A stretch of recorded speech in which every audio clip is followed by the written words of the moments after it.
Oh boy, this is going to get the people going. Pick number 90, the 49ers in the third round go for a running back. Kaelon Black out of the University of Indiana, the defending national champions. So yeah, he led them in rushing touchdowns this past year. This is not a big guy. He's 24 and a half years old. He's 5'9", 211. So not very tall, but he is built with a sturdy frame at 211 pounds. And he has been in the college football game for a while. Started his career at James Madison University, smaller school, ended up leading that team in rushing in 2023. 2024, he enrolled at Indiana, was a part-time back, not a starter that first season, not a starter in the second season, but did carry for 187 rushes and over 1,000 yards for Indiana. So former teammates with two 49ers, they have loved that Indiana Hoosier pipeline. There's Curtis Rourke, the quarterback, who we didn't see last year in a game day uniform, but Curtis, coming off the torn ACL, did get 3 weeks of practice for the 49ers down the stretch. And then, of course, there is CJ West. The 49ers have been happy with both of their Indiana products. I mean, it's tough not to be happy with an Indiana football player these days. These guys have been a machine under Kurt Cignetti. We saw them waltz their way to a national championship this past season. And you know, when you look at the Hoosiers and you look at Football Factories, they've taken this new age of college football and they have found every single edge. And you watch them and they run things like a pro team. And you talk to CJ West and you talk to Curtis Rourke about the process of how things work in Indiana. And I think that it sets it up for a smooth transition into professional football. So given the good experiences that the 49ers have had with Rourke and with CJ West, they're happy to go back to the well in Indiana with Kaelon Black. Now, people are not going to like the the running back pick in the third round. People remember Joe Williams in the fourth round. People remember Ty Davis Price in the upper rounds. Was he the second or the third round? He was up there for the 49ers. That didn't work out for San Francisco. They have had better success drafting running backs later, but I will mention that Christian McCaffrey, although he wasn't drafted by the 49ers, was a first-round pick. One thing I think that the 49ers really like about Kaelon Black is the pass protection. It might be the best in this entire class, and he is built like a brick, and he is at the 5'9", 211 pounds. Pass protection as a running back is something that is not easy to do. It takes a lot of courage. It takes a lot of anchor strength. You're dealing with hard charging blitzers, sometimes much bigger than you, coming from the linebacker position. I guess occasionally you're going to have to help out against the defensive lineman who gets free. And if you're only at 211 pounds as a running back, well, it takes some real courage to step in there and to not wilt in front of the oncoming pass rushers. It's very important in Kyle Shanahan's scheme, and it is something that really can't be measured. Black did not go to the NFL Combine, but we do have tape of the pass protection, and it has been good for him over the course of his NFL career. One of the reasons that he's good in pass protection is because he's extremely strong. He made Bruce Feldman's freaks list. He can bench 415 pounds, and he could squat 500 pounds. So you could see the contact balance and you could see the good, I think, composure and pass protection show up through the strength that he has displayed in the weight room. He is going to be 25 years old this year. He does have an ACL tear in his history, but way back in 2021. So he has been able to stay generally healthy over the time since then. We have a relative athletic score for Kaelon Black. Why don't we get this one up on the screen? Get this from Mike. He just sent it to me, and now we can put it up here with the shared screen. This is it. 914 relative athletics. So this is probably from his pro day, some of this testing. So he did run a sub 4.5 at his pro day, but those are typically not electronically timed. Although you put on the tape, he can move. You just don't have the same comparison, apples to apples comparison of guys who won at the pro day. If you're going to compare his size to other running backs, Jordan James is not very big either for the 49ers, also around 5'9". So probably a similar type of build as Jordan James. But what I did say, the strength is really impressive. He can bench a max of 415, and he has put up 27 reps on the 225-pound bench. So he's strong, and he is explosive. He ran for over 1,000 yards at Indiana. The 49ers roster now looks like this. They have needed to add a running back. We thought that maybe they do that in undrafted free agency. Maybe they do it with one of their later picks. They decide to go here with pick number 90. We can slot Kaelon Black in just depth over on the right for now. The reason that I'm going to put him over on the right side is one that I'll explain as soon as I give him the rookie green shading, which is going to happen over here. So on this team, and this is going to change really quickly. I want to see these guys at rookie minicamp, and then I want to see how they start integrating some things over the course of OTAs. But you've got McCaffrey, obviously Jordan James, Isaac Guerendo, who didn't get a single carry last year. They re-signed Patrick Taylor Jr. The 49ers have liked having 4 running backs on the 53-man roster. So it's likely Kaelon Black as the 4th, and he probably has a good chance of surpassing Isaac Guerendo, who seems to have fallen out of favor. What happened last year, though, was extremely unusual for the 49ers in that they did not see an injury in the running back room at the very top. McCaffrey and Brian Robinson Jr. both stayed healthy for San Francisco for an extended period of time. So they didn't get to even go down to running back number 3. And that's why Kyle Shanahan says that Isaac Guerendo did not get any carries for the 49ers because the 2 guys at the top were healthy. Obviously, Robinson is gone. We will see where Guerendo stands in the pecking order now. By the end of things, it appeared that Jordan James was indeed above Isaac Guerendo. So I don't know if that's going to stay heading into this season.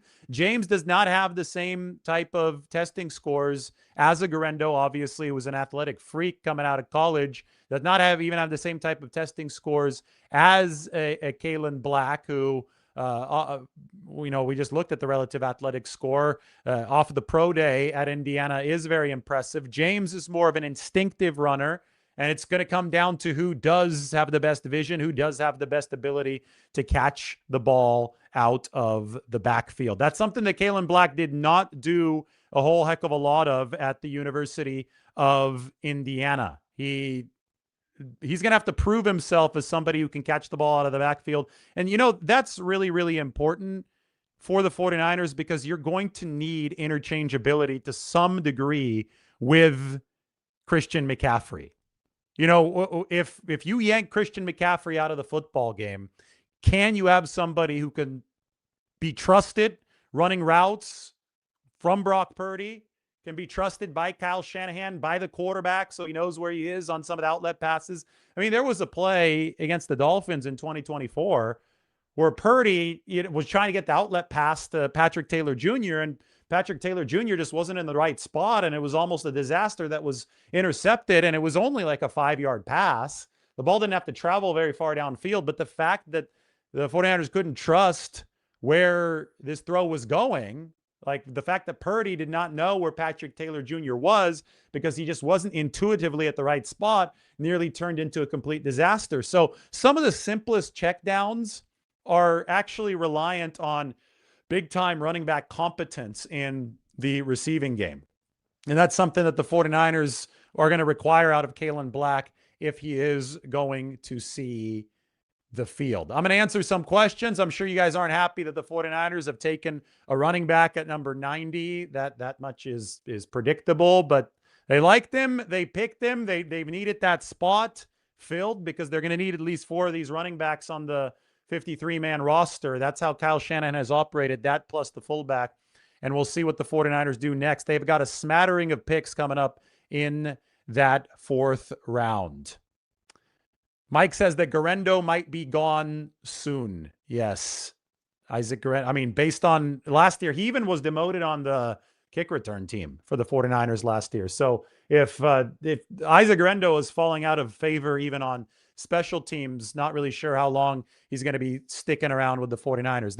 A lot of the question marks here have been about his receiving skills. That's something that we're really don't know all too much about because we didn't see Kaelon Black receive the football all too much at Indiana. In 2023, his final season at James Madison, he caught 27 passes for 254 yards and 4 touchdowns. But at the D1 level with Indiana, he only caught 8 passes for 42 total yards and no touchdowns. He led Indiana in rushing touchdowns with 10 last year. Again, he's very strong. He's got good contact balance. I think he could be a short yardage runner. A player from Maryland, Jalen Husky, says he runs extremely hard. I felt every hit, something I would expect from a guy who squats over 500 pounds, who could bench 415 pounds. He's a quick cutter. I think he could run in a one-cut system.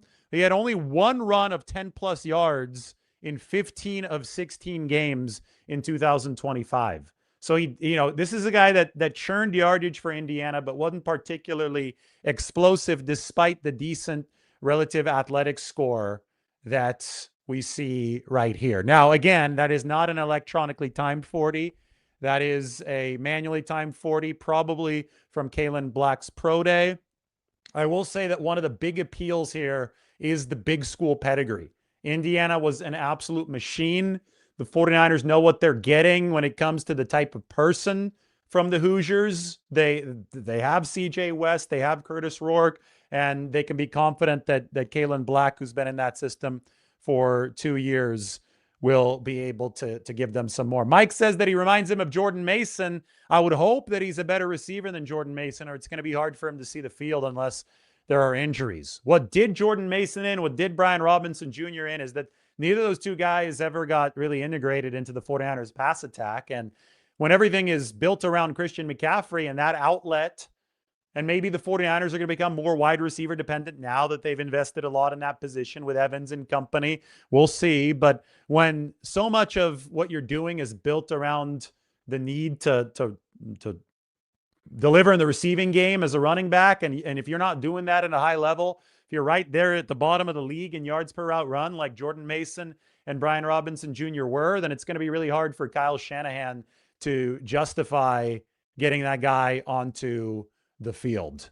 I think that, that's one reason that people are ultra frustrated with Isaac Guerendo, because he started his college career as a wide receiver and they thought, okay, well, this guy will be a natural fit catching the ball out of the backfield, but I just don't think that he's been natural at anything. A great athlete, but he hasn't naturally fit in as a football player at this point for the 49ers, to the point where Jordan James has usurped him. But the issue with Jordan James is that he's not a great athlete. The testing scores for him significantly worse than everyone else in that 49ers running back room. So they might like Jordan James for his instincts, but not for his athleticism. They might like Isaac Guerendo for his athleticism, but not his instincts. Christian McCaffrey is obviously a future Hall of Famer, so he's the guy that's running the show. Maybe they believe that Kaelon Black is going to be a nice mix of everything at that running back position.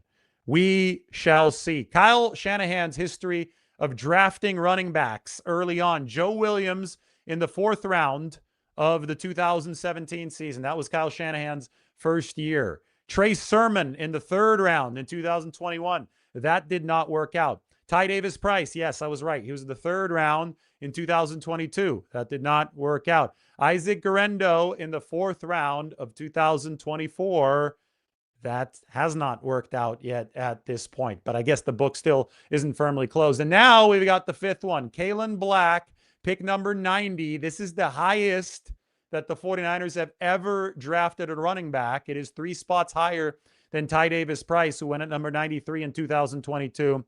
This is number 90 for Kaelon Black, the product out of Indiana. Will this one be different than the ones before? The 49ers can certainly hope so. As far as the pay scale goes, like, if you're drafting a running back at number 3, like Jeremiah Love, you're going to owe him $54 million guaranteed. If you're drafting a running back at number 90, you're not going to be owing him nearly as much money. I could even find the draft resources and contract estimates right here for Kaelon Black. We can find this on Over the Cap. It's pick number 90 is, here we go, 91. A signing bonus of 1.45 million. So the guarantee here is only 1.45 million. It is probably a 50th of what Jeremiah Love is making guaranteed money wise. It is not a massive investment in terms of money, but some people will say, and some people might be right, if this doesn't pan out, that there is an opportunity cost going at number 90 here in the 3rd round to a running back, even though the 49ers do actually need to fortify that position, and they have done so with this pick. All right, so here's the full list of 49ers picks. I have not added the players yet, but today we saw the 49ers draft 3. Assuming they are done for today, the next pick is number 107 tomorrow. 8 total picks for the 49ers. I think that I've got to clear some room here on the screen so that way you guys can see everything. So let me take my picture away. So Dejon Stribling, the receiver out of Ole Miss at number 33. Romello Height, the edge rusher out of Texas Tech at number 70. And now you have Kaelon Black, the wide receiver out of Indiana at 90. As you can tell, 49ers going major school guys so far. Stribling, SEC, Texas Tech coming in the second pick for the 49ers at 70. And we saw Romello Height play for 5 different colleges. And then number 90, Indiana, the best team in all of college football. They're the best team by a mile this past year. The 49ers now, that is the most represented team now on the 49ers roster by a lot. The Indiana Hoosiers have 3 guys in CJ West, Curtis Rourke, and now Kaelon Black. San Francisco, back to this one more time, will be going at 107, 127, 133, and 139 tomorrow. So it is going to be busy. It's going to be busy here on picks 127 to 139. I'll see how we cover that from 127 to 139. 107 will have a little bit of separation, and then obviously 179 will have a little bit of separation from that. But it should be an extravaganza going here from 127 to 139 of the draft tomorrow. At numbers 96, the Steelers picked my guy, and the only reason he was my guy is because he has a mullet, and that is Iowa guard Jennings Dunker. So one position that the 49ers have not hit yet that we expect them to hit. Maybe they don't hit it through the NFL draft. I mean, they could always go and sign a veteran if he doesn't retire, and Joel Bitonio, but they have not hit offensive line. They have not gone after guard, and they have said that they're not done at guard yet. So it is mildly surprising that they have not gone after O-line yet. But as we know, the draft is a crapshoot. The 49ers are intent on going after best player available. We'll see how all of these guys settle in. We'll see how Kyle Shanahan and company decide to explain some of these picks, talk about how they're going to fit with the 49ers. And we do know that San Francisco still has 1, 2, 3, 4, 5 selections remaining tomorrow, maybe more if they manage to execute any more trades. They've been trying to trade Brandon Ayuk away. We don't expect that to be successful this weekend. And then they're going to move on to the class of undrafted free agents. If the 49ers are indeed done today, then we will expect Kyle Shanahan and John Lynch to take the podium soon. So as soon as that happens, I will go ahead and tune into that. For now, I can go ahead and answer a couple of questions here on the show. In fact, Mike, do you have a read on when Shanahan and Lynch are going? Why don't I look really quickly on the 49ers YouTube, and then we can go from there. Baby's doing well upstairs. I've been able to check in after all of these picks. It's been really cool to be able to do that. And still, baby Savannah has the best relative athletic score out of all of these 49ers picks. Even though there have been some good relative athletic scores, but she's got the top one. And she was the top pick. She was the top pick coming in on Thursday ahead of San Francisco's NFL draft. They didn't pick until Friday, until today. We saw those three today. All right, we'll summarize this very, very soon. I'm very much looking forward to listening to Kyle Shanahan and John Lynch. So check back in a little bit. That should do it for the 49ers on day 2. Day 3 coming up with more picks, but still much more analysis here on day 2. Kaelon Black, the running back out of Indiana, joins that 49ers running back room.